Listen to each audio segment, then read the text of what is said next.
busiest ground in Australia, playing host to the greatest game.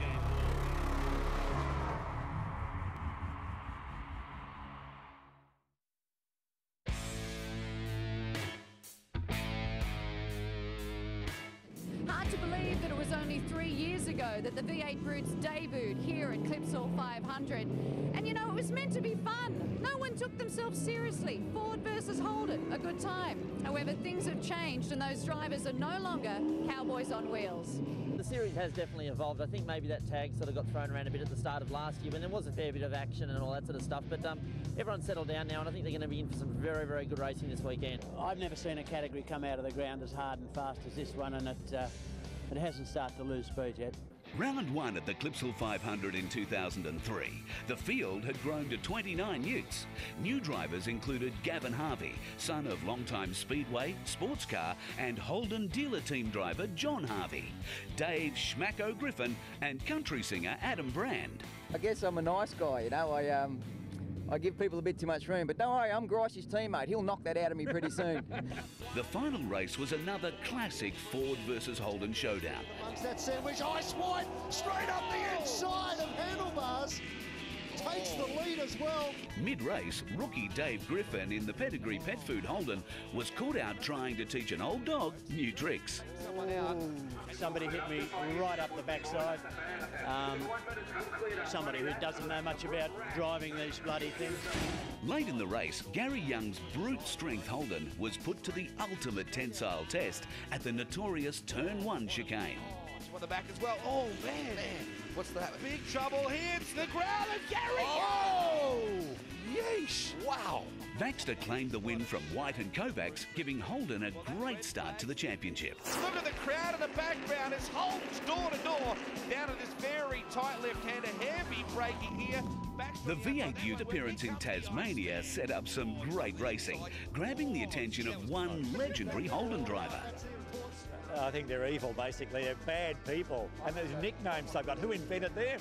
This is craziness. Flashing past him. That's a shame. He was doing a great job there. He was right up mixing it for the race lead. While White's Ford slowed, Baxter's Holden went on to win, although fell foul to race stewards in post-race scrutineering. What's the go there? Well, apparently we've heard from the official technical infringement on the front sway bar. The boss and Robbo also felt the heat of a renewed push to ensure everyone stayed within the rules. They're handing them out big time. We had a bent backing plate on the rear left side of the car. Because it was bent, they deemed that to be modified. You're talking about a very thin piece of metal here and a very, very minor bend in it. What advantage would they give you, theoretically? No. Veteran Dennis Cribben and White battled it out for race 3. You got the IMB car up against the Asander Finance car. Plenty of interest in this battle. Look at Ice White bounce off the curb. Oh, gee. Oh, on 2 wheels. Ice nearly left a deposit on the Asander car, then in the IMB machine. You can see it happening. Oh, it was lucky then that Cribben withdrew. Checkered flag at the ready for handlebars, Kovacs. Kovacs claimed the final race, but it was Grant Denyer who had the points to wrap up the round. What a great race. It was, I knew Charlie would have the mumbo here. It's a Commodore track, but, you know, swings and roundabouts. It'll be the Ford track next time round. You said that before. I like that term. What does it mean? Swings and roundabouts. It'll work for you and then work against you. It swings both ways, a bit like yourself. Wakefield Park near Goulburn in New South Wales is a tight, bumpy track that serves up a smorgasbord of race action. Right, here we go, race 1. We are off and racing. Here comes Brock now, boy. Big smile now. It's Holden versus Ford. Holden on the inside. Brock tries to take the line. And look at Brycey, ever present, looking down the inside but can't find a way past. James Brock, Luff, fakes to the inside. Well, it's not so much a fake as an overtake. Thought fair call for Johnny that time. Oh, look at that. Rollo tries to come back straight across at Luff. Oh, and he's got panel damage too. Luff went by 3 cars then. How on earth did he manage to pull that off? Fear. There he is, and his eyes closed. I think you might be right. It's getting really physical between Baxter and McDonald. There's Colin Dunn trying to get into the picture. Let me over. Oh, chucking at McDonald again.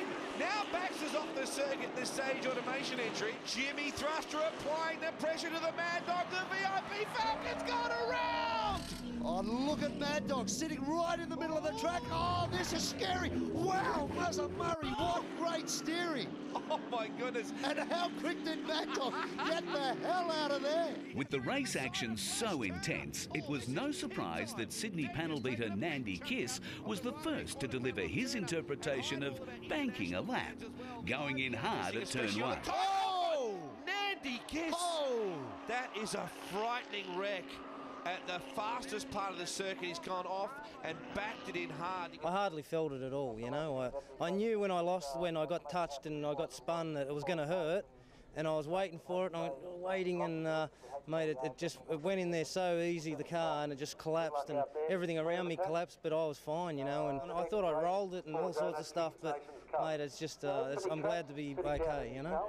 Kim Jane was the big improver in 2003. However, Luff went on to win and extended his series lead with another polished performance. Checkered flag at the ready. It's Warren Rock Dog Idrover Ford, and I'm proud to, Luff takes the win at Wakefield and wraps up the weekend. What a run from him.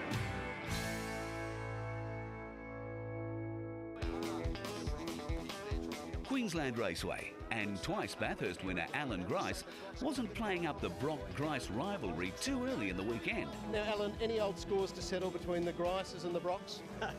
No, that's not on, for a very good reason. I've got a young bloke, Ben, who's only 12 now, and I'm sure he's going to finish up in a motor car. If I give James a hard time, I'm sure he'll return it to my son, so no. However, there was a score to settle. In 2002, Charlie Kovacs and Grice banged door handles numerous times. It's here between Grice and Kovacs. Is he the driving standards officer? My goodness, that could have been nasty. They're going very fast there. Not as nasty as what Grice. A year later, nothing had changed. Handlebars had one go at turn 4, and the following lap delivered a second helping. So here's the second one, and not quite so subtle. Alan, your take on that? You're choosing your words carefully here. Yeah, I prefer not to comment about idiots. My mother always used to say that if you had nothing nice to say about something, say nothing, and that's what I'm saying. Yeah, it was all busy and hectic there for a while, and stuff happens, I suppose. Brock, meanwhile, trying very hard to get by Chucky back. Oh, he gets into the side of Chucky.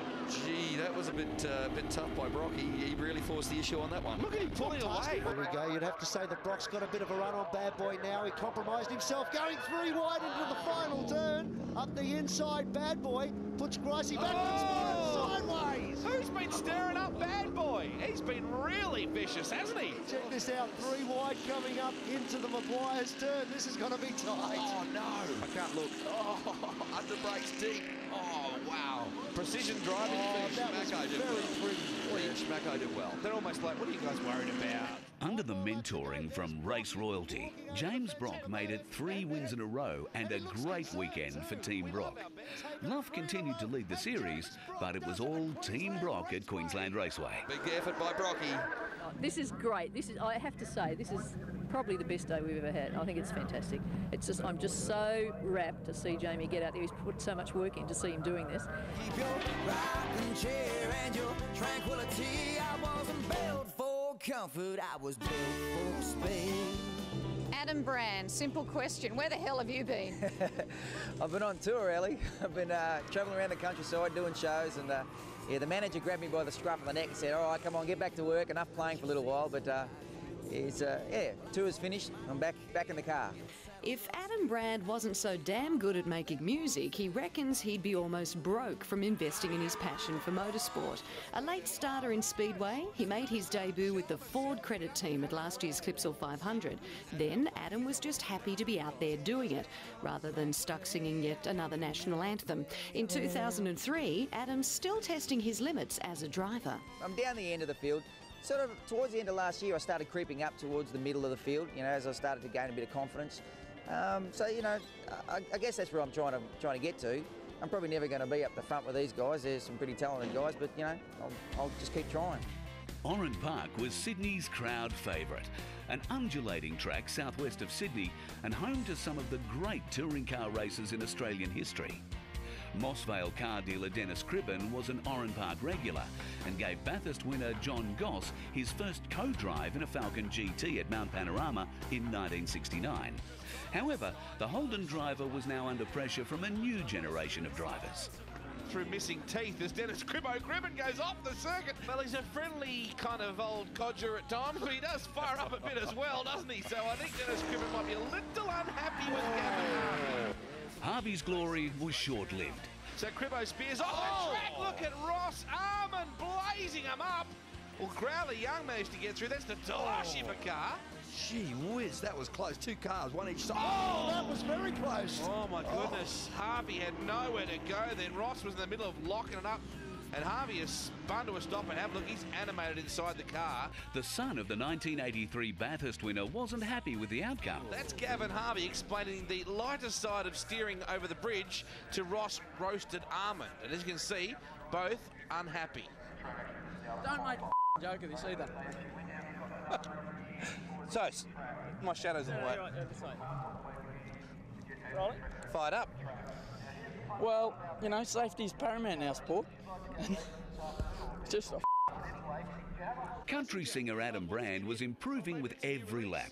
With revised airflow through the Ute, racing was a real breeze.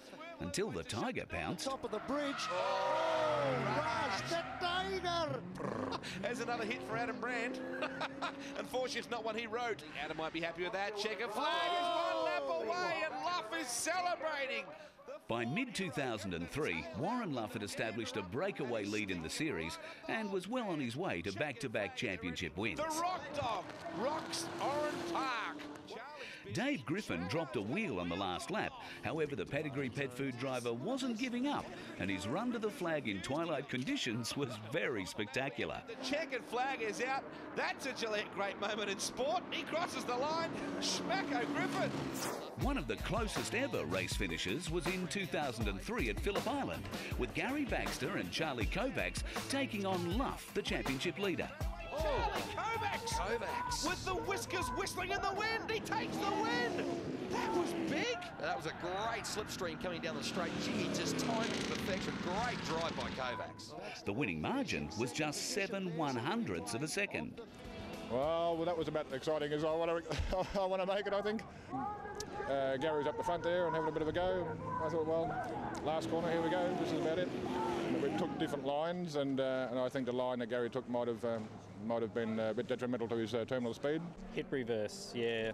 We had What sound does that make? You don't want to know. By round 7 at Winton, Victoria, the 2003 title was looking like Luff's, although Elsgood and Brock were still both putting on the pressure. These guys are going at it. Oh, slowing down. He's trying to go round the outside. Oh, big touch between the two. And around goes Rocky. Hangs onto it superbly. Unbelievable. That's confidence with a capital B, boys. Baxter was involved in his own war, under attack from Bad Boy, the Boss and Mad Dog in a reenactment of Days of Thunder. Oh, here we go. Oh! Spin. Oh, Chucky bags him up. Look at the cars going everywhere. How's the view out his windscreen when he's looped around and watching all the Brits coming at him? Here's how it happened. Do you reckon, Bang, that might have been a inside. bit from a few laps before, if you remember rightly, guys? Payback? Yeah, no, I wouldn't say that. Look at Chucky just stays on it and lights him up. They often wonder why the cam stewards don't come down harder on these drivers. They just haven't found somebody who can write quick enough. We're on board with the Boss. Here's what happened with Denya. I just saw Dazza McDonald on the outside there, but it is going on. This is all the replay angles that we have. Oh. Mad Dog, you've been hit. Dog of a day, dare I say it, Mark. It was just getting nice and close and nice and tight. And it looks like Bad Boy got into the back of Baxter. And look, I got hit from behind by Brock, who's probably being a little overzealous at that time of the race. So, you know, when you see an accident ahead, you got to take caution, and he was just barbaric. What did he say, Wade? He said, barbaric. Gary Young. Former NRL rooster Jack Elsgood was on the improve, although copped a shoulder from Luff in the heat of scrumming down for turn 1 at the tight Victorian track. Under enormous pressure from Luff, who comes up the inside. Oh, ugly! Oh, he turns Elsgood. They both go around, and Schmacko says, woohoo, and drives right through. Elsgood then returned serve on Denya in the final race. Oh, not now! He's gone around, and Elsgood Elsgood's gone in there with him. Shoulder charged him, all right. The Jack Russell and the Jack Elsgood. Oh, another one gone. The final round of the 2003 V8 Ute Series was held on the Gold Coast. Race 1 was in darkness with the threat of thunderstorms overhead. The traffic on the far left is not the third row of the grid, guys.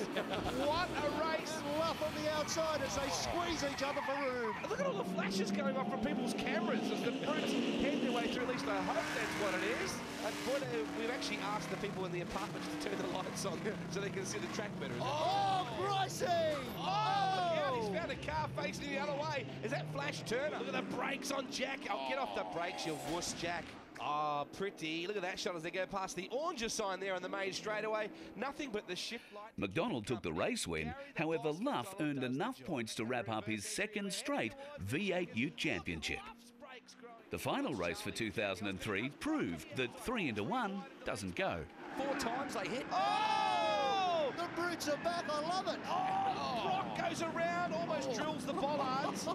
Oh, it's back on in earnest now. White got the best of the jump. Both Grice and Elsgood continued to be in the wars. It's all buckled up. Oh! Nice. Good night, nurse. Here's a look at Elsgood. Coming into the corner, big puff of smoke, not tyre smoke. Mate, I reckon power steering, something's like going there. Look, yeah, you can tell. Yep, there's oil. You can see the oil going down. And look at the car stepping out behind it. Yeah, Ice White gets really tally. So too did Barnes. So that's left a bit of carnage behind us. Oh, look up the top of the screen. Crunch. Oh, keep looking if we see Muzzer Murray in the black car coming through. Never even got to turn. On the oil. Bang. Straight ahead on the oil. You saw his wheels were turned, but he couldn't go. And post-race, V8 Ute stalwart Ian McAllister unloaded on the rest of the pack. Mate, that's the most atrocious driving I've ever witnessed so far in this competition. It's enough to make you want to give it up. Bloody ridiculous. At the end of the season, Luff delivered a great set of stats for the Coopers team, with 6 pole positions, 5 fastest laps, 5 podium finishes from 8 rounds, and 2 consecutive championships.